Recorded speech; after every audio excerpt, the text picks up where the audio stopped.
जय हिंद साथियों, आप सभी का स्वागत है। और ख़ास तौर से चर्चा में फिर मैं कहूँगी दिल्ली वालों के लिए। मार्च पहला मामला देश में आया जनवरी में। जी हाँ, जनवरी में सबसे पहला कोरोना वायरस का मामला केरला में आया था। पहला मरीज भारत में जनवरी में। फरवरी 12 का आज भी दिन याद है। राहुल गांधी जी प्रेस कॉन्फ्रेंस करके कह रहे थे कि गंभीरता से इसे लीजिए, गंभीरता से लीजिए, टेस्ट कीजिए, खूब टेस्ट करिए, पर किसी के कान पे जू नहीं रहेंगी। फरवरी निकला, मार्च के एंड तक जब वो पूरी तरह से फुर्सत में आ गए अपने राजनीतिक कार्यक्रमों से, तो मार्च के अंत में जाकर लॉकडाउन 1, लॉकडाउन 2, लॉकडाउन 3, लॉकडाउन 4 और अब लॉकडाउन 5 और अनलॉक है, लॉक है, नहीं है, समझ नहीं आ रही है। मामले भारत की राजधानी दिल्ली में लगभग 42,000 पहुंच चुके हैं। देश के गृह मंत्री जागे हैं, देश की सरकार जागी है। कल ही जागी है, 14 जून को। जागना कब था? 14 मार्च को उम्मीद कर रहे थे, लेकिन नहीं, आप 14 मार्च को नहीं जागे। मार्च के बाद अप्रैल और मई में भी नहीं जागे। आप 14 जून को जागते हैं और दिल्ली के मुख्यमंत्री की और एलजी की गृह मंत्री जो है वो मीटिंग बुलाते हैं। कब? जब सब कुछ हाथ से निकल गया। जब डॉक्टरों की जो कमेटियां थी उसने रिपोर्ट में कहा कि दिल्ली बदतर हालात की तरफ बढ़ रही है, कुछ कीजिए। दिल्ली के अंदर 31 जुलाई तक 5 लाख मामले हो जाएंगे, 80,000 बिस्तर, 10,000 वेंटिलेटर, रोजाना कम से कम आपको 30,000 टेस्ट करने होंगे। दिल्ली बुरी हालत में है, लेकिन कान पे जू नहीं रहेंगी बीजेपी और आम आदमी पार्टी की सरकारों के। कान में जू नहीं रहेंगी। पहले कहते थे हमें मिलकर कोरोना से लड़ना है और कोरोना को हराना है, लेकिन जब सरकारें हारती हुई दिखी तो बोला कोरोना के साथ जीना सीख लीजिए। अरे शर्म कीजिए, कुछ शर्म कीजिए। गुमराह किया आपने दिल्ली और देश के लोगों को। पहले कहा कि महाभारत का युद्ध 18 दिनों में जीता गया था। लॉकडाउन 1 का प्रधानमंत्री जी का भाषण कि 21 दिन में हमें ये युद्ध जीत लेंगे। हमें लगा कि ठीक है, प्रधानमंत्री जी के सब जानते हैं कि 21 दिन में लॉकडाउन 1 में हम ये युद्ध जीत सकते हैं, लेकिन नहीं। लॉकडाउन 1, 2, 3, 4 के बाद पता लगा ये युद्ध जीतने की बजाय, कोरोना वायरस को हराने की बजाय सरकारों ने हथियार डाल दिए और अब हमें कह रहे हैं कि इसके साथ अब जीना सीख लीजिए। दिल्ली के मुख्यमंत्री पूरी तरह से हथियार डाल चुके हैं। कल की एलजी की गृह मंत्री की 14 जून को जो मीटिंग हुई उसमें साफ पता लगा पूरी तरह से हथियार डाल दिए हैं। और देश के गृह मंत्री भी, उनकी प्राथमिकता क्या थी? याद रखिए, देश के गृह मंत्री अमित शाह जी की प्राथमिकता क्या थी? उनकी पूरी प्राथमिकता पूरे इस दौरान जब लॉकडाउन 1, 2, 3, 4 रहा, पिछले 70-80 दिनों में अपना राजनीति ही थी। बंगाल और बिहार के चुनाव के मद्देनजर उन्होंने जन संवाद कार्यक्रम एलईडी लगा के 70,000 फुल राजनीति की, फुल भाषण किए। कोई मीटिंग, कोई संयोग किसी देश की सरकार को या दिल्ली केंद्र शासित को नहीं किया उन्होंने, सिर्फ राजनीति की। नींद से जागते हैं। 14 जून को कल जागे और एलजी और मुख्यमंत्री को बुलाकर मीटिंग की और आज सर्वदलीय बैठक बुलाई और उठ के दिल्ली सरकार के एलएनजेपी के अस्पताल में पहुंच गए। बहुत अच्छा किया, धन्यवाद आपका कि आप नींद से जागे। देर आए दुरुस्त आए कि नहीं आए, ये समय बताएगा। अब ये समय बताएगा कि जब दिल्ली को आपने मौत के मुंह में झोंक दिया है, अब आप अपनी नींद से अमित शाह जी जाग रहे हैं। अब आप देर आए दुरुस्त आए, वो समय बताएगा। आप एलएनजेपी अस्पताल पहुंचे, आपने ये भी आदेश दिया कि सारे अब अस्पतालों में आप सीसीटीवी कैमरा लगवा देंगे। आपने कहा डॉक्टर पॉल की कमेटी बिठा रहे हैं कि जो टेस्ट है, अगर महाराष्ट्र की सरकार, तेलंगाना की सरकार एक टेस्ट का 2200 रुपया ले रही है, तो दिल्ली की सरकार आम गरीब आदमी से, जब बेरोजगारी महंगाई अपने चरम पर है, उसकी मजबूरी का फायदा उठा के दिल्ली की सरकार ने रेट 4,500 रुपये क्यों तय किया हुआ है आज तक, जबकि वही टेस्ट अगर आप देखेंगे महाराष्ट्र और तेलंगाना की सरकार मात्र 2200 में कर रही है। कुछ तो कारण होगा। अगर आप दलाली खा रहे हैं तो बता दीजिए दिल्ली की सरकार को, जब वहां 2200 में तो आपके पास 4500 में क्यों है? और अभी ये भी बताया गया कि कोरियन एक कंपनी है, अभी वो बता रही है हम ये टेस्ट 400-500 रुपये में भी कर सकते हैं। अब भी पता चल रहा है कि लॉकडाउन के इतने दिनों तक आप क्यों इतनी बेरोजगारी और महंगाई में आम आदमी को मारते रहे और 4500 का टेस्ट आप बता रहे 400-500 रुपए में भी हो सकता है। अब ये अस्पतालों के ऊपर कल आदेश दिया केजरीवाल सरकार ने कि 10 से 50 जिस निजी नर्सिंग होम छोटे मोटे जो मोहल्लों में चलते हैं, उनके पास अगर 10 से 50 बेड हैं, उनको भी दिल्ली सरकार टेक ओवर कर रही है। 24 घंटे के अंदर अपने ही फैसले को वापस ले लिया दिल्ली सरकार ने। क्यों वापस ले लिया? क्या निजी नर्सिंग होम से आपकी बातचीत नहीं हुई थी? सिर्फ आपने उनके ऊपर अपना फरमान थोपा था और उनके दबाव में आने के बाद आपने अपना ही आदेश दिल्ली सरकार ने वापस ले लिया कि नहीं अब इनको छोड़ देते हैं।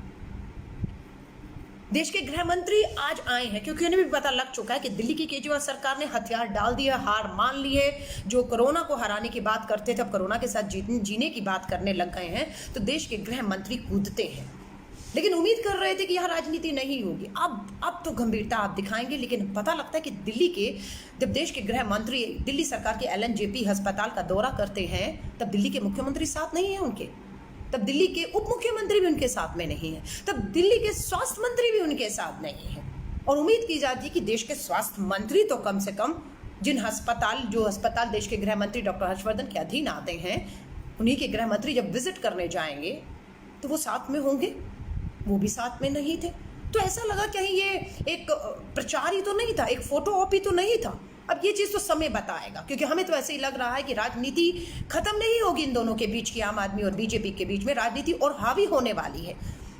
एकजुटता दिखती जब देश के गृह मंत्री दिल्ली का एशिया का सबसे बड़ा अस्पताल LNJP, जिसकी 72 तस्वीरें सुप्रीम कोर्ट ने देखी और फटकार लगाई दोनों सरकारों को कि मजाक बनाकर रखा हुआ है आप लोगों ने। उस अस्पताल के आप दौरे पर जाते हैं, दिल्ली का मुख्यमंत्री, दिल्ली के LG, दिल्ली के उप मुख्यमंत्री, दिल्ली के ये लोग नहीं होते, स्वास्थ्य मंत्री भी नहीं होते, फोटो ऑप होता है और चले जाते हैं और कहकर गए हैं कुछ चीजें। मैं दिल्ली के लोगों को बता रही हूँ। आज 15 जून है, 21 जून, एक हफ्ते का समय उन्होंने मांगा है। अब एक हफ्ते का समय हम देंगे, हम 10 दिन देते हैं। आज अगर 15 जून है तो हम वापस बात करेंगे अब 25 जून को, 10 दिन के बाद, ये देखने के लिए कि देश के गृह मंत्री ने, LG ने और मुख्यमंत्री ने जो मीटिंगें की हैं, जो निर्देश दिए हैं, जो सहयोग की मदद की बात अब कर रहे हैं जब हाथ से सब निकल चुका है, वो भी होता है या वो भी नहीं होता। क्या कहा, ध्यान से सुनिएगा। इन्होंने कहा है कि हम रेलवे से बात करके, देश के गृह मंत्री ने कहा रेलवे से बात करके 500 रेलवे कोच आनंद विहार जो हमारा रेलवे स्टेशन है वहां पर 500 कोच खड़े करेंगे और उन्हें पूरी तरह से हम लोग हर चीज से जो है इक्विप्ड करेंगे, उसमें सब सुविधाएं दी जाएंगी। लेकिन मैं आपको हकीकत बता दूं, ये पहली बार कोच को क्वारंटाइन में बदलने की बात या आइसोलेशन वार्ड में बदलने की बात नहीं हो रही है, पहले हो चुकी है। 50 करोड़ खर्च करके भारत सरकार 5000 रेलवे के कोचेस को क्वारंटाइन आइसोलेशन होम में बदल चुकी है। लेकिन एक भी क्वारंटाइन का एक भी मरीज उसमें नहीं गया, जिससे 50 करोड़ रुपया और 5000 ये जो इन्होंने तैयार किए थे वो बर्बाद हो गए। अब दिल्ली के आनंद विहार रेलवे स्टेशन पे 500 की बात हो रही है। चिंताएं जताई जा रही है कि मौसम बदल रहा है, भीषण गर्मी और बारिशों के बीच में क्या ये रेलवे के कोच जो नॉन AC हैं, क्या हाइजीन के तौर पर, क्या गर्मी और बारिश की मार झेलने पर जो कोविड का मरीज अगर पॉजिटिव पाया जाता है, क्या वो जगह रेलवे का डिब्बा उसके लिए बेहतर होगा, ये मुझे नहीं मालूम है। लेकिन ये इनकी तैयारियां हैं। लेकिन देख लेते हैं कि 500 में आप कोचेज में आप ऑक्सीजन दे रहे हैं, आप डॉक्टर्स अवेलेबल करा पा रहे हैं, आप वेंटिलेटर रख पा रहे हैं, अगर जरूरत पड़ती है आइसोलेशन में भी, अगर आपको 80,000 बिस्तर चाहिए ना, इसलिए उम्मीद करते हैं हम लोग। अमित शाह जी ने आज यकीन दिलाया है कि 400-500 दिल्ली में वेंटिलेटर है। 10 दिल्ली के पास अपने 400-500 वेंटिलेटर चाहिए, 10,000 वायदा किया गया है कि दिल्ली को वेंटिलेटर 10 दिन में वायदे किए गए। सिर्फ वायदे, ये वही वायदे हैं जो पिछले 80 दिनों से किए जा रहे हैं। हर मीटिंग को अरविंद केजरीवाल जी आकर बताते रहे बहुत शानदार मीटिंग रही, हम पूरे एक दूसरे से सहयोग कर रहे हैं, हम एक दूसरे के साथ काम कर रहे हैं। लेकिन फिर थोड़े दिन के बाद इनके प्रवक्ता टीवी पे आकर रोना धोना शुरू कर देते हैं। हमें तो समझ नहीं आती कि मुख्यमंत्री तो मीटिंग से बहुत गदगद होकर निकलते हैं, चाहे वो LG की मीटिंग हो, प्रधानमंत्री जी की मीटिंग हो, गृह मंत्री की मीटिंग हो, बहुत खुश गदगद की बहुत बड़ा सहयोग मिल रहा है। लेकिन आपके प्रवक्ता टीवी पे जाकर रोकते हैं कि पैसा नहीं है, वेंटिलेटर नहीं है, बेड नहीं मिल पा रहे हैं, मदद नहीं मिल पा रही है। समझ नहीं आता हो क्या रहा है। आज जब गृह मंत्री ने मीटिंग कॉल की, दिल्ली के मुख्यमंत्री गए नहीं गए, दिल्ली के उप मुख्यमंत्री गए नहीं गए, दिल्ली के स्वास्थ्य मंत्री को तो जाना चाहिए था, नहीं गए। इनके पार्टी के नेता पंकज गुप्ता जी और संजय सिंह जी जाते हैं, अच्छी बात है, चलिए काम होने से मतलब है। लेकिन क्यों नहीं आप गए? यहीं से आप लोगों की गंभीरता भी दिखती है। मैं आप सभी से कहूंगी, दिल्ली वालों को आवाज उठाइए कि अगर कोरियन कंपनी कोविड टेस्ट 400-500 रुपए में कर सकती है तो उस टेस्ट को अभी तक तेलंगाना और महाराष्ट्र की सरकार ने 2200 रुपये और दिल्ली ने आज भी 4500 क्यों रखा हुआ? सबसे पहले तो इसी की कीमतों को, जब तक कोरियन टेस्ट किट नहीं आ जाती आपके पास, तब तक जो किट दिल्ली में इस्तेमाल हो रही है वही किट महाराष्ट्र में और वही किट तेलंगाना में इस्तेमाल हो रही है, तो वहां 2200 रुपया, तो दिल्ली वालों से 4500 रुपया क्यों लिया जा रहा है? सबसे पहली मांग ये है।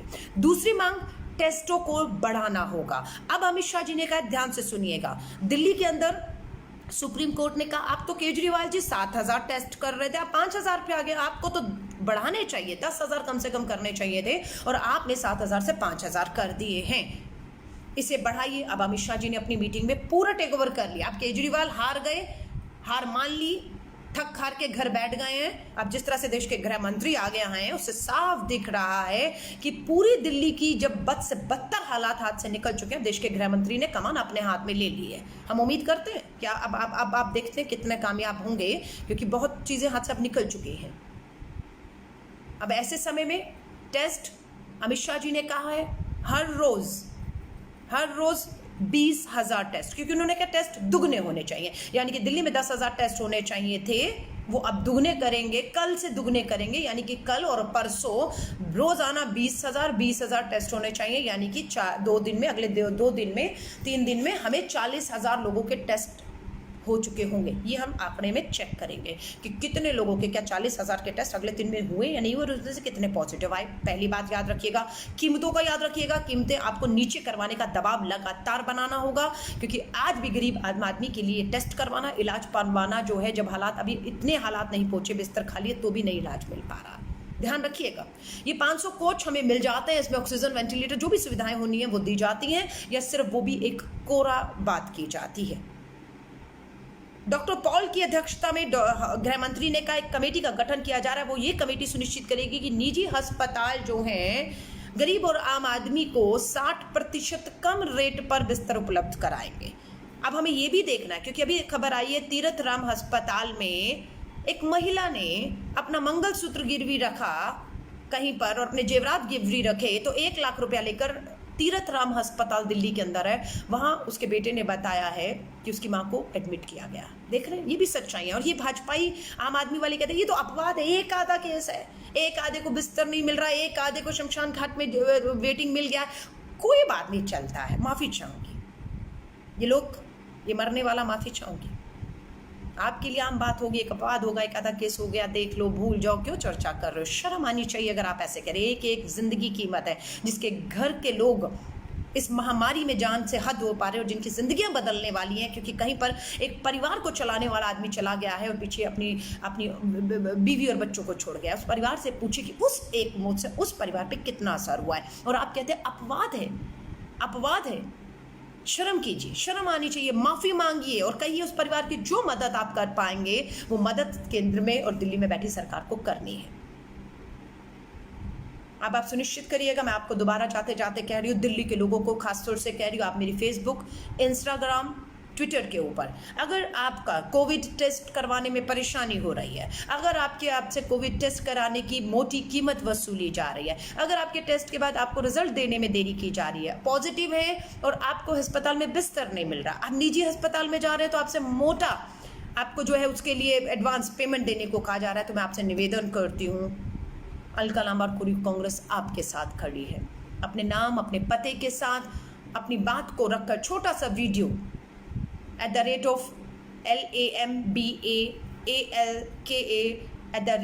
@लांबा अलका मेरा ट्विटर हैंडल है, आप मुझे टैग कर सकते हैं, आप मेरे फेसबुक पे अपना वीडियो डाल सकते हैं। मैं आपको यकीन दिलाती हूँ, मुझे उठकर भी आपके साथ चलना पड़ा, जो सरकार ने निर्देश दिए, जो आदेश दिए हैं, जो वायदे किए हैं, क्योंकि हमने देखा है कि पिछले पूरे समय में इनके वायदे खोखले निकले हैं, इन्होंने झूठे खोखले वायदे किए और झूठा आश्वासन दिया। अगर ये सच होते तो आज हालात दिल्ली के इतने बदतर नहीं होते कि 40,000 45,000 पे आंकड़ा पहुंच चुका है, 1500 के करीब लोग जानों से हद हो चुके हैं, और अभी ये 5 लाख पहुंचेगा। 80,000 बिस्तर चाहिए और आज भी 10 और 20,000 बिस्तर से ज़्यादा इनके पास नहीं है। 10,000 वेंटिलेटर चाहिए और मार धाड़ भी कर लेंगे, 1-2,000 वेंटिलेटर से ऊपर ये नहीं पहुंच पा रहे हैं। टेस्ट रोजाना के 20,000 का वायदा किया है और कह रहे हैं अमित शाह जी कि हम अगले 2 दिन में डबल करेंगे और उसके बाद हम 3 गुना टेस्ट कर देंगे। 3 गुना का मतलब है 30,000 प्रतिदिन, और यानी कि आपके महीने में देखूं तो कितने टेस्ट हो जाने चाहिए? रोज के 30,000 और 30 दिन के अंदर लगभग मैं मानूं तो 9 लाख कितना बनता है? आप कैलकुलेट करिए इसको कि रोजाना 30,000 है तो 3 दिन के अंदर लगभग 1 लाख हो गया, तो 9 लाख के करीब एक महीने में रोजाना 30,000 के प्रति 9 लाख लोगों के टेस्ट होने चाहिए। लेकिन अब देखते हैं, मैं आपसे बिल्कुल इसी वीडियो को दोबारा आपसे चर्चा में लाऊंगी कि 14 जून को जो देश के गृह मंत्री ने मीटिंग कॉल की, जो आश्वासन दिए, जो वायदे किए, जो निर्देश दिए हैं, 10 दिन के बाद और 1 महीने के बाद केजरीवाल के हथियार डालने के बाद, हाथों से सब चीज़ निकलने के बाद नींद से जागी देश की सरकार अब इस महामारी में जब पूरी तरह से तबाह हो चुकी है दिल्ली, कितने आप निकाल पाएंगे इस दिल्ली को बाहर? पर मैं लोगों से कहूँगी सतर्क रहिए। दोबारा जाते जाते आपसे कह रही हूँ, दिल्ली में हर तीसरा आदमी, जी हाँ, हर तीसरे आदमी में एक कोरोना वायरस पॉजिटिव पाया जा रहा है और आने वाले समय में हर दूसरे आदमी में एक आदमी जो है वो कोरोना वायरस पॉजिटिव पाया जाएगा। मैं फिर दोबारा दोहरा रही हूँ, जब अस्पतालों में बिस्तर नहीं है तभी आप रेल के कोच को, डब्बों को आप कहते हो हम बदल रहे, तो आप समझ लीजिए हालात कितने बदतर होने वाले हैं और इनकी तैयारियां नहीं हैं। केजरीवाल जी ने कहा 10 से 50 हॉस्पिटल वाले जो है नर्सिंग होम वो अपने आप बिस्तरों को बदल दीजिए, फिर अपना ही उन्होंने फैसला आज वापस ले लिया है और केजरीवाल पूरी तरह से अब गायब हो चुके हैं, पूरी तरह से हथियार डाल के हार मान चुके हैं और देश के गृह मंत्री ने कमान अपने हाथ में ले ली और पूरी दिल्ली रेड जोन में, जी हाँ, ये मैं नहीं कह रही, ICMR कहता है कि जो हालात बदतर हो रहे हैं, अगर इस तादाद से बढ़ रहे हैं तो पूरी की पूरी दिल्ली रेड जोन में जा रही है। और फिर उन लोगों से कह रही हूँ जो भारत की राजधानी दिल्ली में उम्मीद से देख रहे हैं कि कहीं इलाज नहीं मिलेगा तो राजधानी दिल्ली में आपको मिलेगा, तो मैं ये दोबारा मात्र निराशा के अलावा कुछ नहीं लगेगा। मैं आप सभी लोगों को दोबारा निवेदन करना चाहती हूँ, घरों में रहिए, लगातार हाथ धोते रहिए, बाहर ज़रूरत ना हो तो मत जाइए, मास्क का इस्तेमाल करिए, हैंड ग्लव्स का इस्तेमाल करिए, अपने आप को सोशल डिस्टेंसिंग का आप जितना भी ध्यान रख सके। और अगर परिवार में किसी को भी कुछ लक्षण दिखता हो, बुखार है, खांसी है, लूज मोशंस हैं, आपको किसी भी तरह का स्मेल में आपको सूंघने की क्षमता आपकी ख़त्म हो रही है, तो मैं आप सभी से कहूँगी इन सारे लक्षणों को हल्के में मत लीजिएगा, तुरंत डॉक्टर को दिखाइएगा, ज़रूरत पड़े तो टेस्ट भी कराइए। और आपको कहीं कोई परेशानी आती हो तो हम आपके साथ खड़े हैं, ये आपका हक है, ये आपका अधिकार है। ये सरकार की नाकामी, निकम्मेपन और देरी करने की वजह से हम सब मौत के मुँह में जाते हुए धकेले जा रहे हैं और हमारी जिम्मेदारी बनती है कि हम सब एक दूसरे के साथ ताकत दें और जितनी मदद हम कर सकें करें। मेरी शुभकामनाएं आप सभी के साथ हैं। याद रखिएगा, देश के गृह मंत्री ने जो बात की है उस निर्देश, उन आदेशों पर, उन वायदों पर खड़ी उतरती है या केजरीवाल सरकार की तरफ वो भी हथियार डालकर दिल्ली को मौत के मुंह में झोंक के वापस चली जाती है? 10 दिन के बाद मैं आपसे दोबारा जुड़ूंगी। जय हिंद, जय भारत।